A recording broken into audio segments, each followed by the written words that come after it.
Unconditional kiss. Out on the trap in a bundle. The hardcore Mongol world before Genghis Khan by History Dose. Let's go.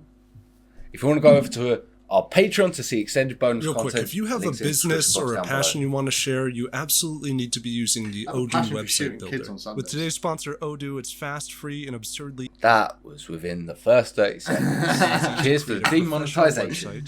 Blur it, man. It'll be fine. Yeah, I will. And just gonna think you said so much worse. That's it. You got to blur something that's not even bad. 50 years before the establishment of the Mongol Empire. Okay? With many cold nights and miles behind them, the party approaches a Chinese city with a gift. The captive Ambagai Khan, ruler over a confederation of nomads in the barren northern realm. Beyond the gates, the prisoner is led through the peering streets of Zhongdu, capital of the Jurchen Jin dynasty. A generation ago, his predecessor, Habu Khan, ravaged the Jin and showed contempt for its emperor. And now the Jin emperor makes known the esteem in which he holds this lord over the great horse riders, known as the Mongols. Okay. He has Ambagai Khan nailed to a wooden donkey and so executed. Before his demise, Ambagai managed to dispatch a final command to his Mongols. Yeah. The messenger now rides north, carrying forthwith the last will of the Khan. Okay, and are they going to fulfill that will? At the northern edge of the Gobi, the dunes give place to dry grassland. The green expanse ahead shimmers pale gold as the sun drifts across and drapes shadow over the mountains. Here and there are yurts or gers, the wood and felt dwellings of the steppe, disassembled or transported whole when the nomads move to new pastureland. The people believe that the happenings of this world are shaped by those of an ever-looming domain of spirits who inhabit the mountains and rivers, dark clouds, and many other places. Okay. Yeah. The arcane veil of this netherworld may only be lifted by shamans, who chant and shroud their faces as they seek wisdom and purge malevolent spirits. Though the people of the Mongolian plateau worship Tengri, the will of heaven, they are often subject to the designs of their neighbors to the south. Just 3 decades ago, much of the steppe remained under the long rule of the Liao dynasty. The Liao rulers, the Khitans, were then driven west by the Jurchen, who established the Jin dynasty. The distant garrisons and forts of the Liao were abandoned, and power on the eastern steppe fell into the hands of a litany of Mongolic and Turkic ruling houses. What? The Jin dynasty? Like the old abandoned... buildings? Yeah, that would be beautiful. Sick if you randomly come across one in the mountains. Yeah, that would be amazing. We'd definitely be going exploring. I'm down. Who variously forge alliances by marriage and trade, and brutalize each other for plunder. Mountains where all this happens. This region once spawned great empires, including the Xiongnu in ancient times and great Turkic Khaganates. Those are now withered memories. Okay. The Jurchen Jin dynasty secures its frontier by inflaming divisions on the steppe. Indeed, Ambagai Khan had been arranging the marriage of his daughter to a leader of a fellow steppe nomad people called the Tatars, who in turn captured and delivered him to their Jin allies for execution. Such treachery will not be forgiven. The messenger reaches the Mongols with the final orders of Ambagai to take up their bows and arrows and, until the nails of your 5 fingers are ground down, until your 10 fingers are worn away, strive to revenge me. Do they? The man elected to succeed him, to enact this vengeance on the Tatars and the Jin, is a warrior of terrifying strength, Utula Khan. Of him they say, he springs from the earth of Gorkonis Jabur, the abode of demons, and in comparison to his voice, the rumbling of tall mountains is weak. He must have been a bad man. Answering the call of Hutula are allied Mongol clans and the noble men of his house, the Borjigin, including his roguish nephew Yesugei. All men, adolescent and aged, can be summoned.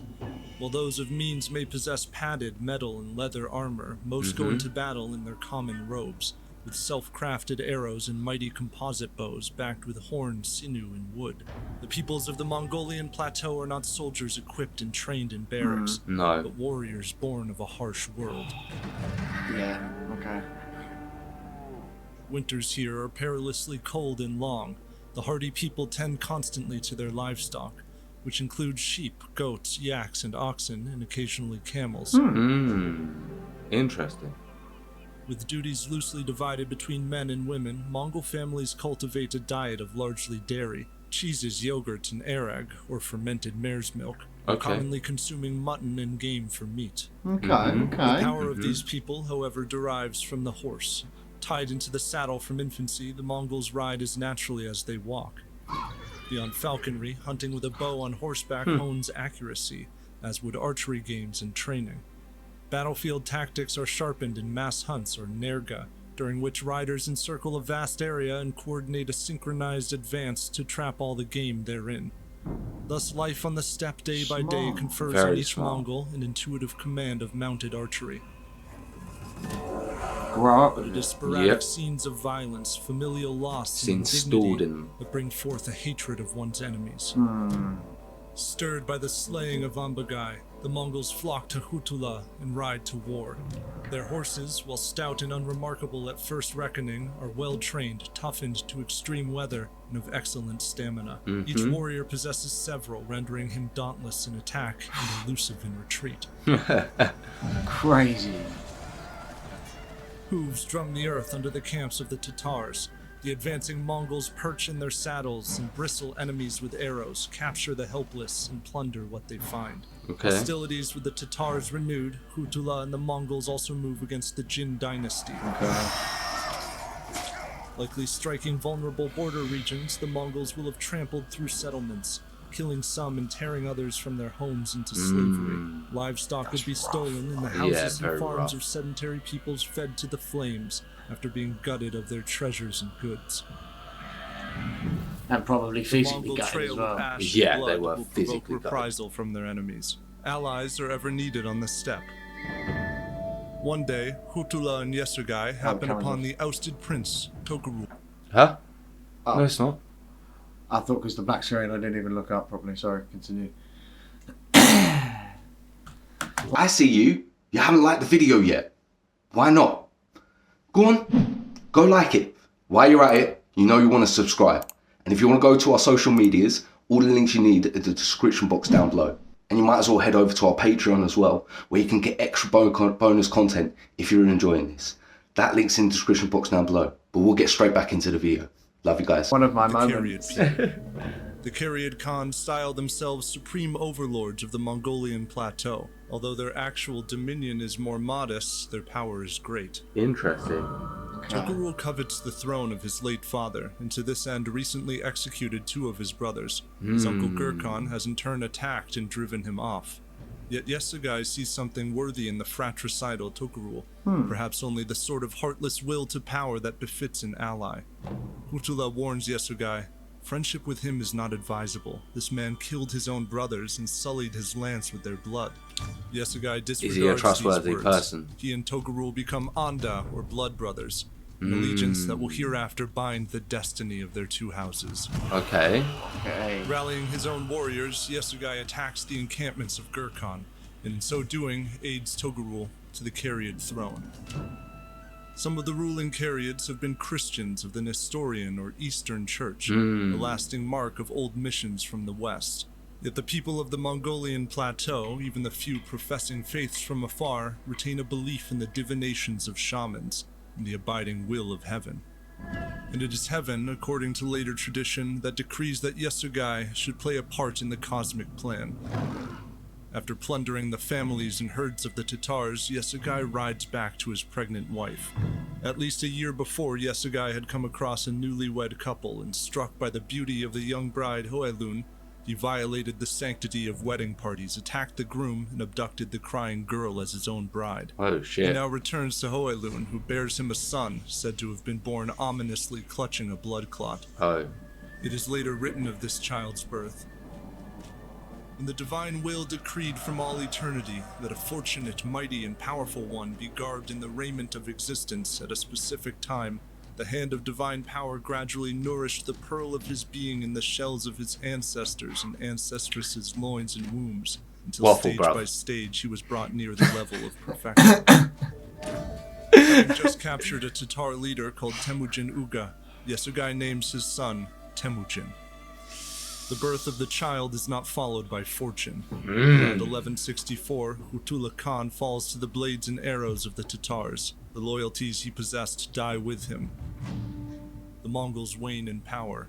Blood spills in battles with the Tatars, during which Yesugei proves himself a valiant warrior, but he is no great and prosperous Khan. He must offer the labor of the 9-year-old Temujin to secure the boy's future marriage to a chieftain's daughter named Borte. This arrangement in order, Yesugei makes his way home, along the way joining a feast held by the Tatars. The hosts recognize their guest and poison his food. In the days following, Yesugei weakens and dies. What is known of Yesugei is largely owed to later records scrawled by the Mongols and their liegemen. And histories which extol the virtue of his house reduce the standing of its foes and imbue these years with a sense of fate. Yeah, Mysticism must surround these days that's before the dawn fucking of the terrifying. empire. The Mongols, in truth, are not a burgeoning power. Many are the common slaves of the Jin dynasty, seized and sold in the course of regular warfare. And the 2 wives of Yesugei are left widowed with Temujin and 6 of his siblings, then abandoned by their clan. Alas, it might have seemed that here would end the line of Yesugei, claimed by the wilderness and forgotten. It definitely wasn't. And that the It was Mongols just would a- remain a mere subject people on the outskirts of a Chinese dynasty. None foretold that the boy called Temujin would one day take the name Genghis Khan. And the world would meet the Mongols. Become one of the fucking greatest empire builders we know today. Yeah, Done I'm some looking forward to horrible the rest shit. of this story, bro. We've seen most of it already. This is the prehistory stuff. Yeah, I know, like the rest of the prehistory stuff, like him as a kid. I don't know. If they like do his like That'd be come sick. up, that's That'd be what I want to sick. see. I want to see the come up of how he become just such a violent. I'm trying to think of where. So they've left the story is his dad's died. Yeah. They've been kicked out of the clan and they're just walking Yeah. around. Yeah. There's a bit of a story to go. Yeah. Yeah, there is a bit of a story. Yeah. I've seen other stuff Sweet, about it. okay, that's I know he's like teenage years a little bit, and they could do some stuff about it, and that'd be quite Yeah. sick. So if you do cover those that little bit of time, then let us know because we're definitely getting reacting to it. And if you guys enjoyed this reaction, you know what you need to do. But if you haven't already, head over to History Doses channel. That link's in the description box down below. And of course, if you're looking for more content from us, go over to our Patreon because that link's there as well. And like, comment, subscribe. Hit that notification bell and we will catch you in the next video. See you later.